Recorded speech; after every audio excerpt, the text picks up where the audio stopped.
India का best deal कर सकता है तो मैं हूं, और मुझे ऐसा लगता है कि अगर कोई पास हो सकता है तो आप हैं। क्या बात सही है? yes, इन शब्दों के साथ क्लास की शुरुआत करते हैं। और क्लास की शुरुआत में मैंने आपके जो क्वेश्चंस लिए हैं वो क्वेश्चंस बिल्कुल भी आसान नहीं हैं। इनका डिस्क्रिप्शन जो है बहुत ही बढ़िया है। आपने अपने लेवल पर क्वेश्चन लिख लिया होगा। उस क्वेश्चन को लिखने के बाद थोड़ा थोड़ा हम लोग डीप में जाने का प्रयास करें। तो सबसे पहले क्वेश्चन ले लेते हैं, क्योंकि मैंने अलग अलग चैप्टर के क्वेश्चंस को शेयर में लिया हुआ है ताकि हमारे पास एक बैलेंस अप्रोच चला जाए, जिसमें हिस्ट्री का आपका एंसेंट भी है, मेडिवल भी है और मॉडर्न भी है। हाँ कि नहीं? तो अब समझने का प्रयास करते हैं। सबसे पहले देखा हमने, इंग्लिश समझ में आती है सबको? हिंदी में बता दूंगा इसको। विच of the following inscription, inscription जब वर्ड आता है तो हमारे दिमाग में इंस्क्रिप्शन से कुछ इमेज नहीं बन रहा होता। तो सबसे पहले हिस्ट्री को पढ़ने के लिए हमारे पास कुछ ऐसे फैक्ट्स हैं जिसको हमें ध्यान रखना। जब हमारा एंसेंट पीरियड चल रहा था ना, तो उसके लिए हम उस समय हमारे पास किताबें नहीं हुआ करती थी। उस समय हमारे पास जो है ना, पत्थरों पे लिखने की आर्ट को डेवलप किया गया था, और पत्थर पे लिखने की आर्ट को हम लोग इंस्क्रिप्शंस कहते हैं। ठीक बात है ना? तो ये इंस्क्रिप्शंस वाला क्वेश्चन है जिसको पत्थर पे लिखने की बात हो रही है। यानी कि हमारे आरंभिक यानी कि earlier stage of human civilization में हम लिथिक एज से जुड़े हुए थे, पाषाण युग से जुड़े थे, और पाषाण युग के क्रम में ही लिखने की शुरुआत हो गई।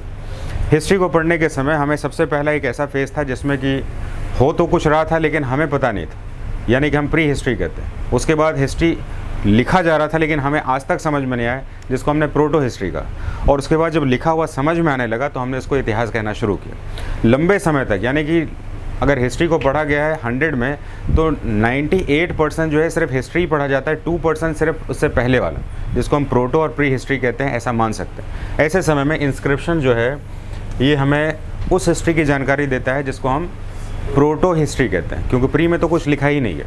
तो प्रोटो हिस्ट्री में इंस्क्रिप्शंस का वो पार्ट हमें जो है यहाँ पर समझ में आने के लिए काम होता है। हालांकि हिस्ट्री के पीरियड स्टार्ट होने के बाद भी लोग जो है, जिसमें इतिहास पढ़ा भी जा सकता था, लेकिन इतिहास में लिखे जाने वाले चीज़ हमें बाद में मिले नहीं। क्या कारण रहा होगा? क्योंकि भारत में लैंग्वेज के ऊपर काफ़ी ज़्यादा वर्सेटिलिटी है। वर्सेटिलिटी का मतलब होता है एक बहुत सारा जो है लेवल पे जो है लैंग्वेज बदल जाते हैं। जैसे हिंदी में इस शब्द को कहा जाए, कोस कोस पर बदले पानी, चार कोस पर वानी।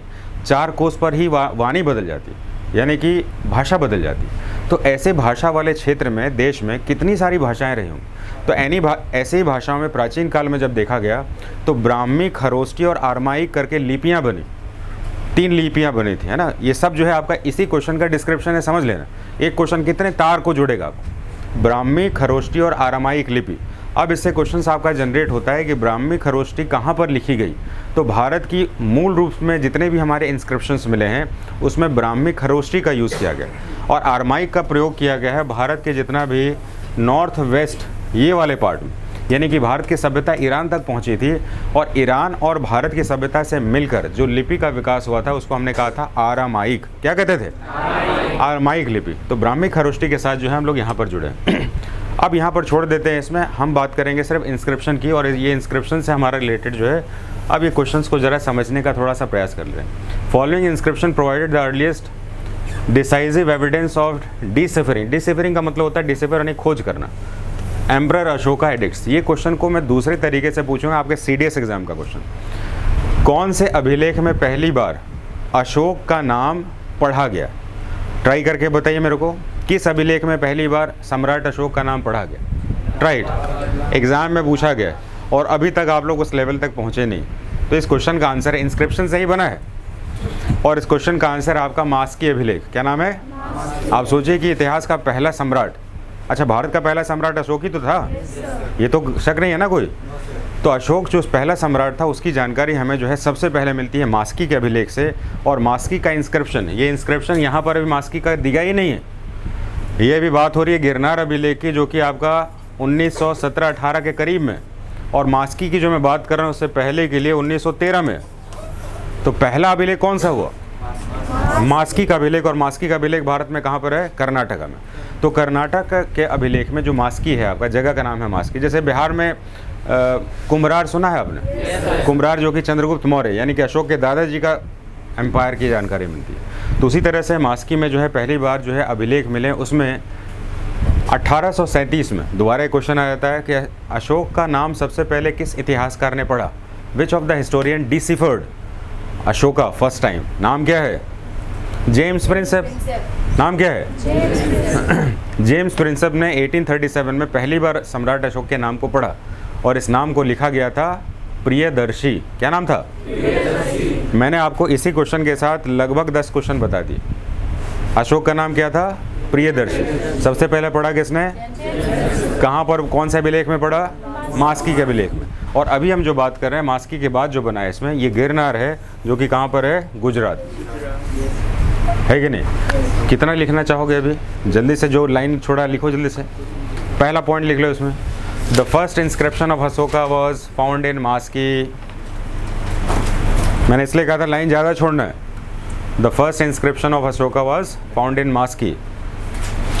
ये जितने भी पॉइंट बता रहा हूँ सब एग्जाम का क्वेश्चन है। ये मास्की में मिला है, मास्की ब्रैकेट में कर्नाटक।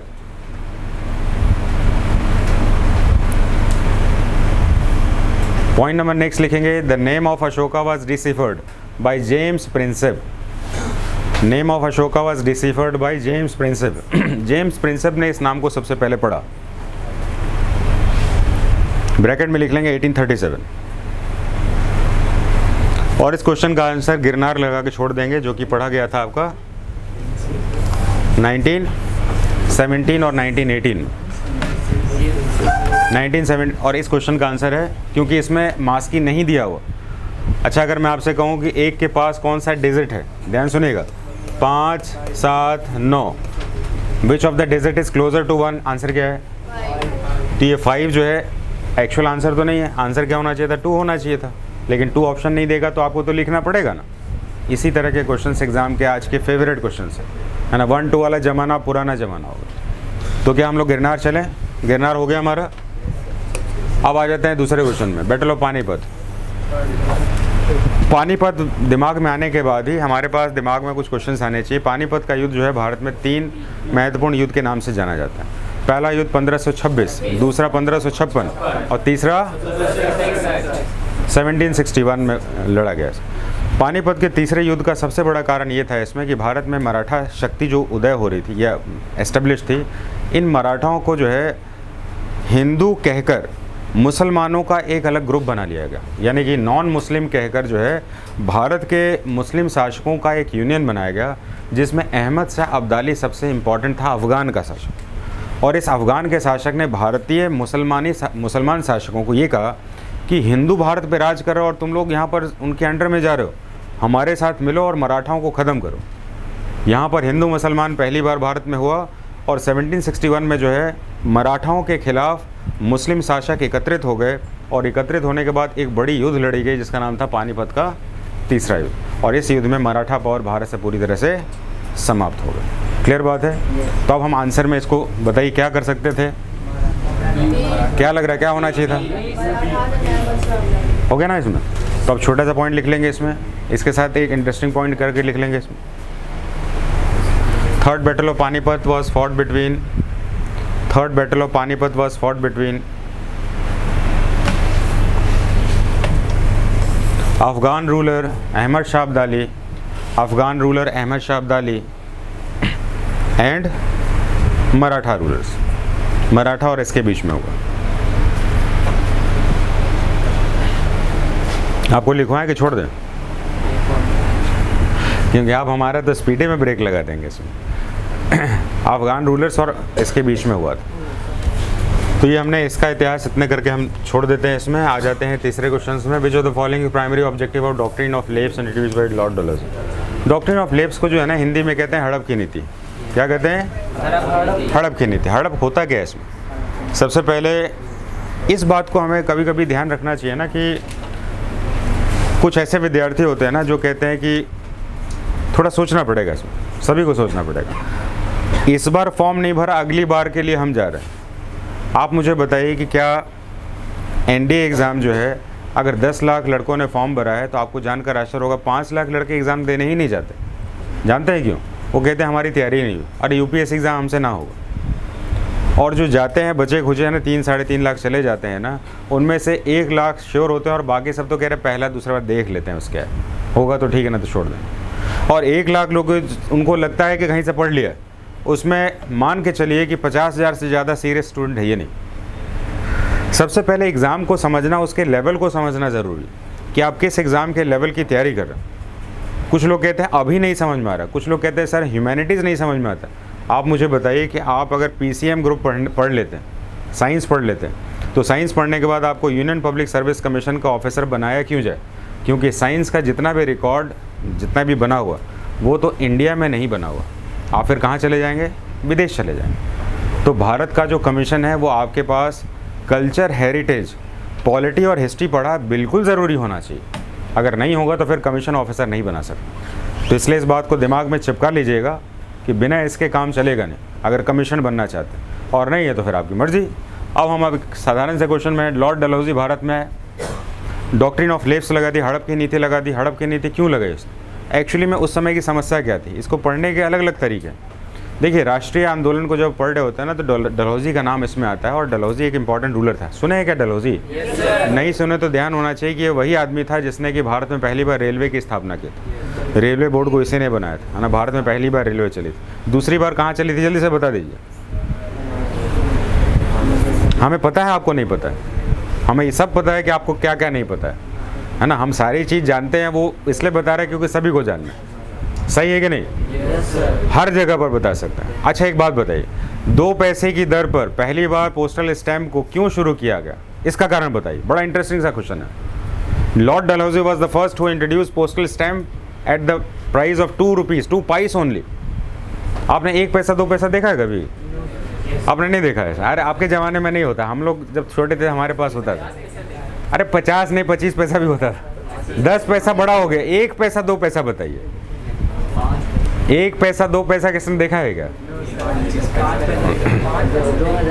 अरे हम पूछ रहे कुछ और, आप बताए कुछ और है, ये तो गलत बात है। मैं पूछूं आपका, अच्छा एक बात बताइए, मैं पूछूं आपका नाम क्या है, तो कहा सर मेरे दादाजी का नाम। अरे मैं आपका नाम पूछ रहा हूँ।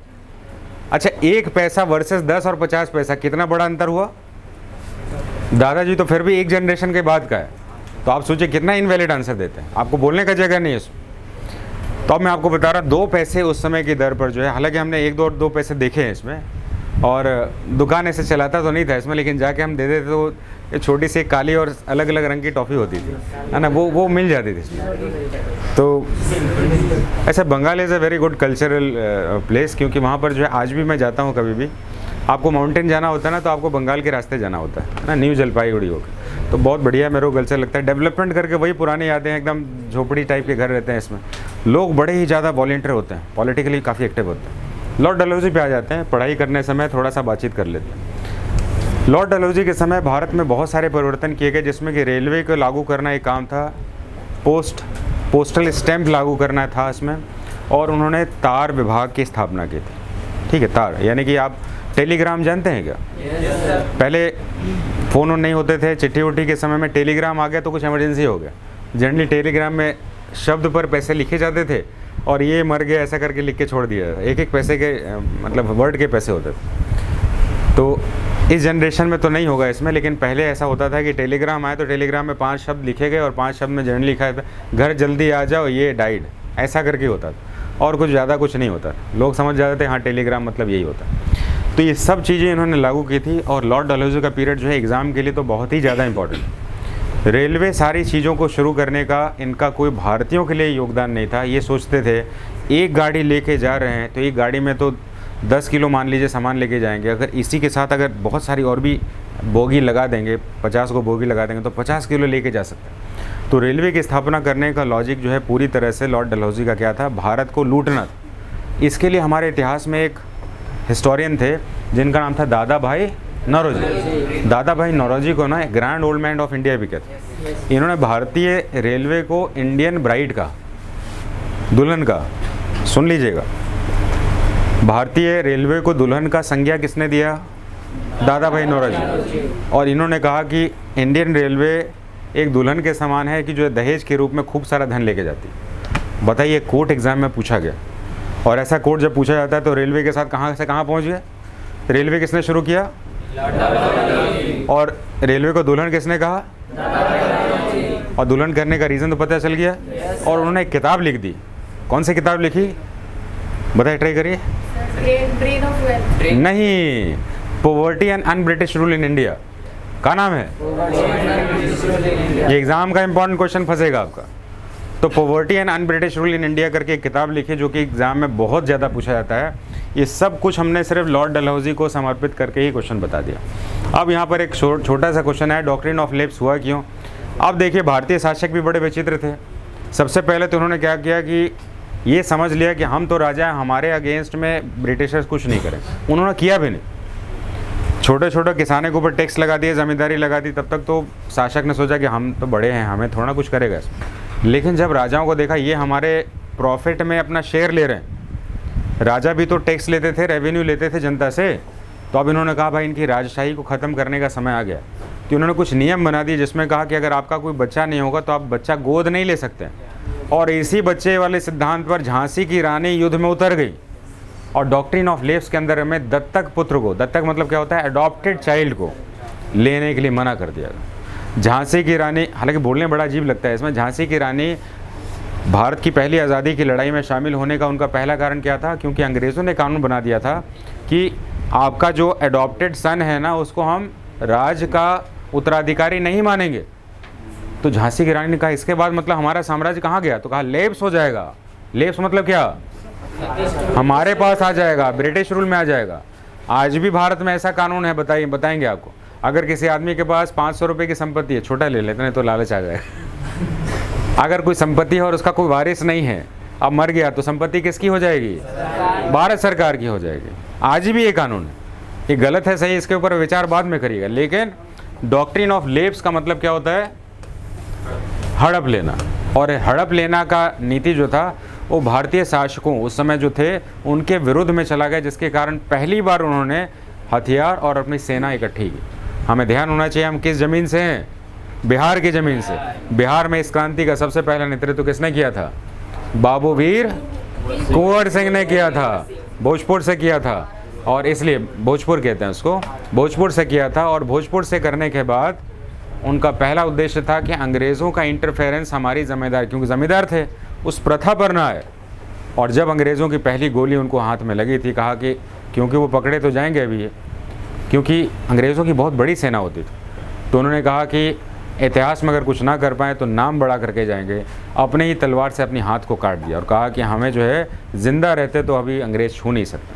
और भारतीय इतिहास में एक मिसाल बन गई, है ना। आज भी जब भोजपुर से आप बोलते हैं जाते हैं तो आपसे पहला क्वेश्चन पूछा जाता है कि आज़ादी की लड़ाई में भोजपुर से कौन सा क्रांतिकारी सबसे ज़्यादा जाना जाता है? आंसर क्या है? तो इस सारे इतिहास का, सारी लड़ाई का जड़ कौन सा था? डलहौजी को भारत से हटाने का क्या कारण था? Doctrine of. भारत में आज़ादी की लड़ाई 1857 शुरू होने का क्या कारण सबसे बड़ा था? उसमें से ये भी एक कारण था। आपने चर्बी वाला कारतूस सोचा होगा, लेकिन ध्यान रखिएगा ये भी एक कारण था, क्योंकि राजा महाराजा सब विरोध में हो गए। और फिर बाद में अंग्रेज़ों ने कहा ठीक है इनको दे दो संपत्ति, दे दो, राजाओं का लड़ाई हम नहीं लेंगे इसमें। तो ध्यान रखेंगे उसमें से एक कारण था। तो अब आप आंसर दे के बताइए क्या होगा इसमें। अब आंसर देने में आपको आसानी मिल रही है। To annex princely state without natural heir. Natural heir का मतलब क्या होता है? उत्तराधिकारी। हेयर का मतलब, अरे बोलते रहना, इसमें उत्तराधिकारी होता है इसमें। चलिए इसमें आ जाते हैं। Lahore session of Indian Congress historically significant because. Lahore session का, अरे ऐसा नहीं होता है। जब भी हम डिस्कशन एग्जाम में जाते हैं तो क्वेश्चन का आंसर मत रटिए इसमें। अब हम काम करते हैं लाहौर सेशन का, हम पूरा उस समय का इतिहास ढूंढेंगे। इतिहास उस समय का निकालते हैं, लाहौर सेशन हुआ ही क्यों। देखिए हुआ क्या ना कि भारत में आज़ादी की लड़ाई धीरे धीरे तेज़ हो रही थी। आज़ादी की लड़ाई के कुछ अलग अलग चरण थे, जिसमें कि एक दो चरण समझ लेते हैं। अंग्रेज़ों ने भारत पर जो है ना, जब ईस्ट इंडिया कंपनी को समाप्त कर दिया और सीधे ब्रिटिश रूल आ गया, तो कहा कि ठीक है स्टार्टिंग में हम 20-20 साल पर कानून बना के देंगे, और उसके बाद कहा 10-10 साल पर कानून बना के देंगे। 20-20 साल वाले कानून को कहा गया चार्टर्ड एक्ट। क्या कहते हैं? और भारत में कितने चार्टर्ड एक्ट दिए? चार। कितने चार्टर्ड एक्ट? एग्जाम में आ जाएगा तो भूलिएगा नहीं, इसमें पूछा गया है। इसमें चार्टर्ड एक्ट 4 बार आए हमारे पास। और उसके बाद 10-10 साल के ऊपर, ताकि भारतीयों का विरोध बढ़ ना जाए, 10-10 साल पर कानून बना के देना था। तो 1909 में आया, 19 में आया, और उसके बाद 29 में आया। कब आया? 9, 19 और, क्योंकि ये क्वेश्चन तक हमें पहुंचना है, ध्यान रखिएगा। 29 तक। अब इस 29 से पहले अंग्रेज़ों की सरकार, जो ब्रिटेन की सरकार थी ना, वो बदलने वाली थी। समझ लीजिए कि बीजेपी और कांग्रेस जैसी कुछ बात है। अगर मान लीजिए कि बीजेपी को लगे कि अगले 2 साल में हम लोगों की सरकार जाने वाली है और राम मंदिर नहीं बना, तो क्या करेगी वो? 2 साल बाद बनाएगी या 2 साल पहले बना देगी? तो कुछ ऐसे मुद्दे होते हैं जिस पर कुछ पार्टी का अपना एजेंडा होता है। तो उस तरह से ब्रिटेन में दो तरह की पार्टी थी, एक थी कंजर्वेटिव और एक थी लिबरल। ठीक बात है ना? कंजर्वेटिव नाम से ही कंजर्वेटिव है ना, मतलब छीनने वाला पार्टी। जैसे आप कहते हैं ना, मेरा दोस्त बड़ा कंजर्वेटिव है, कुछ देता होता नहीं है, पेन नहीं देता है कभी, अपने लिए काफ़ी सेल्फिश है, सेल्फिश कह देते हैं। तो ब्रिटेन में कंजर्वेटिव की सरकार भारतीयों को आज़ादी और उनको अधिक अधिकार देने के लिए मना करती थी, और लिबरल सरकार जो थी वो भारतीयों को और अधिक अधिकार देने की बात कहती थी। अब कंजर्वेटिव को पता था इसमें कि हमारी सरकार जाने वाली है और आने वाली कौन सी है? लिबरल। तो इनको लग रहा था कहीं पूरा आज़ादी उज़ादी कुछ ना दे दे, तो जल्दी से कानून बना के भेज देते हैं। उनको बनाना कब कानून था? 1909 के बाद 19 में, और 19 के बाद, तो इन्होंने 2 साल पहले ही भेज दिया, जिसका नाम था 1927 साइमन कमीशन। तो भारत में साइमन कमीशन कब आया? क्वेश्चन ना पढ़िए, पूरा इतिहास पढ़िए, पूरा फैक्ट समझ लीजिए पूरा, ताकि बीच से कोई भी क्वेश्चन आए तो फट से बन जाए। ऐसे तो 100 क्वेश्चन निकल जाएंगे, एक ना समझ में आएगा। 1927 में साइमन कमीशन आया, एक भी आदमी भारतीय नहीं था, 7 लोगों का सदस्य टीम था, और भारतीयों ने विरोध किया, भैया ऐसा हमारे लिए कानून तुम लोग कैसे बनाओगे? तो कहा ना ठीक है, तुम्हारे पास इतना टैलेंट होता तुम ही बना लेते। तो पहली बार जवाहरलाल नेहरू के पिताजी ने, मोतीलाल नेहरू ने जो है, भारत का पहला संविधान लिखा, जिसको कहते हैं नेहरू रिपोर्ट। क्या नाम है? सो मत जाइएगा ना, तो फिर ज़्यादा ना समझाएंगे। आप सोचिए कि जिस ज़मीन पर हम खड़े हैं ना, जो 2 पैसा हम लोग बात कर रहे थे अभी, उसके लिए इस देश में कितने सारे लोगों ने जान की बाजी लगा दी। अच्छा, 2 दिन पहले हमने कारगिल विजय दिवस मनाया, पता है आपको? आज और कल हो गया ना, 2 दिन हो गया ना इसमें। सुबह चल रहा था, आप दिन सोच रहे हैं। आप सोचिए 500 जवानों ने अपनी शहादत दी है, 500। आप सोचिए कि भारत में जब लड़ाई के लिए लोग जाते हैं तो कुछ ऐसे मिशंस होते हैं जहां पर ऑपरेशन को सक्सेसफुल करने के चांसेस जो होते हैं, उनका कमांडर कहता है 99% नहीं है, यानी 1% चांस है जीतने का बस। और उसी में कैप्टन विक्रम बत्रा ने कहा था अगर 1% भी होगा तो हम जाएंगे। आप समझ रहे हैं इसको कि 1% का मतलब है कि सिर्फ मरने के लिए जा रहे हैं लोग। और आप उस इतिहास को पढ़ने के समय आप अपनी आंखें बंद कर लेते हैं। इतनी बड़ी लड़ाई चली हमारी, तो सभी लोग ध्यान से इस बात को समझ लीजिएगा। इतिहास इज़ वेरी इंपॉर्टेंट और क्रूशियल है, दिमाग में घुसना चाहिए। और वही पीरियड चल रहा है जिसमें मोतीलाल नेहरू ने कहा कि हम भारतीयों को पहला सम्मान दिलाएंगे और अंग्रेज़ों को ये बताएंगे कि हम भी पढ़े लिखे हैं, इतिहास लिख सकते हैं, संविधान लिख सकते हैं। तो भारत में इस सेशन से पहले, लाहौर सेशन से पहले कुछ घटनाएं हुई जिसको ध्यान से समझना है। साइमन कमीशन 27 में आया, अंग्रेज़ों ने, भारतीयों ने कहा वापस लेके जाओ, और उसमें लाला लाजपत राय के सर पर अंग्रेज़ों ने लाठी मार दी। और ये लाठी कहाँ पर मारी थी? लाहौर में मारी थी। ये भी पूछा गया एग्जाम में क्वेश्चन। लाठी मारने के बाद लाला लाजपत राय ने कहा कि हमारे सर पर पड़ी हुई हर एक लाठी अंग्रेज़ी ताबूत की कील होगी साबित। ये कोटेशन किसका था? लाला। और उनके प्रिय शिष्य का नाम था भगत सिंह और उधम सिंह। आप नाम तो सुने होंगे। उनके घर में जाके इनको गोली मारी गई, कहा कि तुमने हमारे गुरु को मार दिया, हम तुम्हें तो छोड़ेंगे नहीं इसमें, तो हमारे देश की ये मिट्टी रही है इसमें।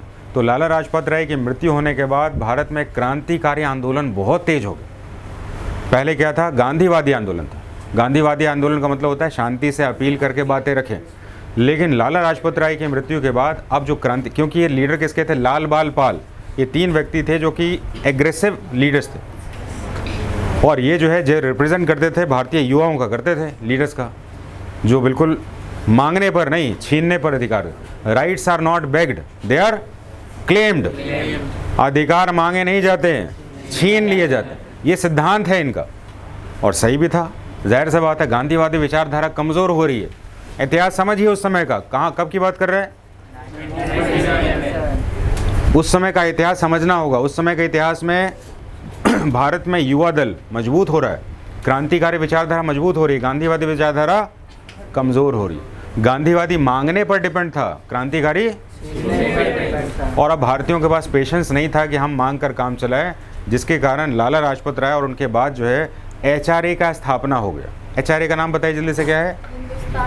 बेटर ही हिंदुस्तान रिपब्लिकन आर्मी। और इसमें चंद्रशेखर आज़ाद को भगत सिंह जब पकड़े गए थे तो भगत सिंह के पकड़े जाने पर HRA को प्रतिबंधित कर दिया, और फिर इसने अपना नाम क्या बदल दिया, जैसे कि लश्कर तैयबा अपना नाम लश्कर जब्बार कर लेता है, तो क्या कर लिया था इसमें फिर HRA को क्या कर दिया था फिर? HRA ने, हिंदुस्तान रिपब्लिकन आर्मी ने हिंदुस्तान रिपब्लिकन सोशलिस्ट एसोसिएशन कर दिया, सोशलिस्ट शब्द को जोड़ दिया ताकि वो नाम के ऊपर बैन हटाया जा सके। ऐसे करके बहुत सारे ऐतिहासिक परिवर्तन हुए। अब हम देख रहे हैं लाहौर सेशन के साथ ये जो घटना है, लाहौर सेशन में ऐसी कौन सी बात हुई थी इसमें? लाहौर सेशन में हमें सबसे पहले कहना है कि साइमन कमीशन के बाद की घटना है ये। साइमन कमीशन में कौन सी थी? 7 सदस्यीय समिति थी जो कि अंग्रेज़ थे, भारतीयों ने इसका विरोध कर लिया था। विरोध करने के बाद भारत का पहला व्यक्ति जिसने भारत का संविधान बनाया था, क्या नाम था? मोतीलाल नेहरू, जिसने भारत का जो है पहला संविधान बना के सौंपा था। भारत का पहला संविधान बनाकर जब सौंपने की बारी हुई तो उस समय कांग्रेस के प्रेसिडेंट का नाम था जवाहरलाल नेहरू, और जवाहरलाल नेहरू ने कहा कि हम इस संविधान को नहीं मानते। बाप के कानून को बेटे ने मानने से मना कर दिया। कहा क्यों नहीं माने?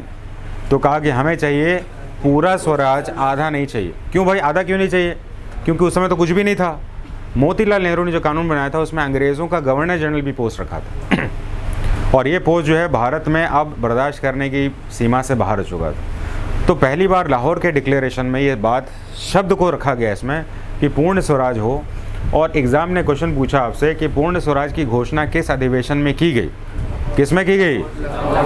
आप देख रहे हैं इसमें सब लाहौर के ऊपर बात आ रही है। लाहौर सेशन में पहली बार की गई और कहा गया कि लाहौर सेशन तो ये तो कांग्रेस का सेशन है और भारत पूरा कांग्रेस से तो नहीं चलता है, भारत तो अलग अलग राजनीतिक पार्टियों से चलता है। तो पहली बार 26 जनवरी 1930 के दिन जवाहरलाल नेहरू ने रावी नदी के किनारे भारत का तिरंगा फहराया और कहा कि हम पूर्ण स्वराज की घोषणा करते हैं। लाहौर सेशन तो कांग्रेस की सदस्य समिति थी ना, वो कांग्रेस जैसे कमांडेंट एकेडमी के लोग, लेकिन अगर देश को कोई बात चाहिए तो हमें बाहर जाके कहना होगा ना।